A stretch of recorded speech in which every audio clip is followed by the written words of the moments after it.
পৃথিবীতে সবচেয়ে বড় কাজ এবং কঠিন চাকরি কোনটি জানেন? সেটি হচ্ছে গৃহিণী হওয়া এবং মা হওয়া। দিন শেষে কোনো বেতন নেই, কোনো ভালোবাসা নেই। মানে কি হবে সেটা জানি না দিন শেষে। মনে হয় কি পাবো, কি পাবো না এটা পরের কথা। যেটুকু বেঁচে আছি এটুকু সময়টাই সুন্দর করে কাটিয়ে যায়। এই যে থালা বাসন প্রচুর জমা হয়েছিল। মানে রাত থেকে সকাল, রাত এবং আগের দিন দুপুরের ২-৩ সেট বের করেছিলাম। তো এগুলো না এখন মাজতে হবে, মাজা ঘষা করে ধুয়ে এ ইয়ে করতে হবে। তো ঘরের মধ্যে একটু মানে রান্নাঘরে একটু অসুবিধা, তাই উঠানে আসলাম। উঠানে বড় জায়গা, এখানে মেজে নিব, ধুয়ে নিব। ধুয়ে এখানে উপুড় করে শুকাতে দিব। শুকানোর পর আবার নিয়ে যেয়ে ভিতরে রাখবো। তো যাই হোক, মায়েদের কোনো বেতন হয় না। মায়েদের কোনো দোষ করা চলবে না। বউদের কোনো দোষ করা চলবে না। বউরা কিছু বললেই, আমাদের কোনো প্রয়োজনের কথা বললেই আমরা দোষী। আবার স্বামীর পক্ষ নিলেও দোষী, সন্তানের পক্ষ নিলেও দোষী। তো কি বলবো? এভাবেই জীবন চলছে তো চলছে। কবে যে থেমে যাবে জানি না। মনটা আগের মতো আর ভালো লাগে না। কোনো কিছুই সাকসেস নেই। কোনো কিছুতেই সাকসেস নেই।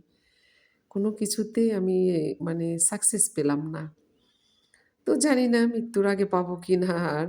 এখন তো মধ্যম বয়স। তো মানে কি বলবো, একবার মেয়ে হয়ে থাকা বাবা-মার বাসায়। তারপরে বিয়ের পরে বউ হওয়া। ছেলে-মেয়ে হওয়ার পর মাও হয়ে থাকা।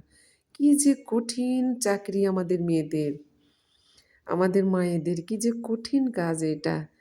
যে মা আসল মা তারাই বোঝে। যাদের অন্য কোথাও কিছু করার ইচ্ছা নেই, শুধু সংসারই করব, শুধু সুন্দর একটা সংসার তৈরি করব, সন্তানদের মানুষ করব, ভালো করে বিয়ে শাদী দিব। যখন কিছুই পূর্ণ হয় না, তখন আর কিছু করার থাকে না। এই যে থালা বাসন মাজছি, ধুচ্ছি, মেজে ঘষে ধুয়ে আবার গুছিয়ে রাখবো। একদিনেই গুছিয়ে রাখা ধোয়া সব থেমে যাবে। যেমন আমার মায়ের গেছে। আমার মা কত সুন্দর করে গুছিয়ে রাখতো, ধুয়ে মুছে সুন্দর করে রাখতো, পরিষ্কার পরিচ্ছন্ন টিপটপের সব কিছু করে রাখতো, খুব সুন্দর করে রান্না করতো। আমি গেলে বসিয়ে রাখতো, রেখে সেমাই রান্না করতো, লাচ্ছা করতো বা বিরিয়ানি করতো। পারবে না তবুও করতো। ওটা ওনার সংসার ছিল। আর এখন কোথায় সে? কবরে। তার আর সংসার নেই। আজ ৫ মাস হয়ে গেল আমার মা বাড়ি ছাড়া। যে মা আমার ২-৪ দিনও কোথাও থাকে না। বাড়ি, বাড়ি করে, সংসার করে, ছেলে-মেয়ে করে। তো যাই হোক, সব কিছুই আল্লাহর ইচ্ছা। দেখতে, দেখতে যুগ, বছর, মাস সব কেটে যায়। তো এভাবেই জীবন, এভাবেই চলে। প্রতিদিন সকালে উঠি, প্রতিদিন কাজ, প্রতিদিন এই কাজ, ওই কাজ, সে কাজ। আগে কি হতো, বাচ্চারা স্কুলে যাবে, টিফিন তৈরি করা বা খেয়ে যাব সেটা তৈরি করা। তো এভাবে সন্তানদেরকে মানুষ করলাম, বড় করলাম। এখন যে আর কি করব, আমাদের তো চাকরি নেই। চাকরিজীবী মহিলারা রিটায়ার হলে সেটা আলাদা। আর আমি মা এবং স্ত্রী, আমার কোনো রিটায়ার নেই মৃত্যু ছাড়া।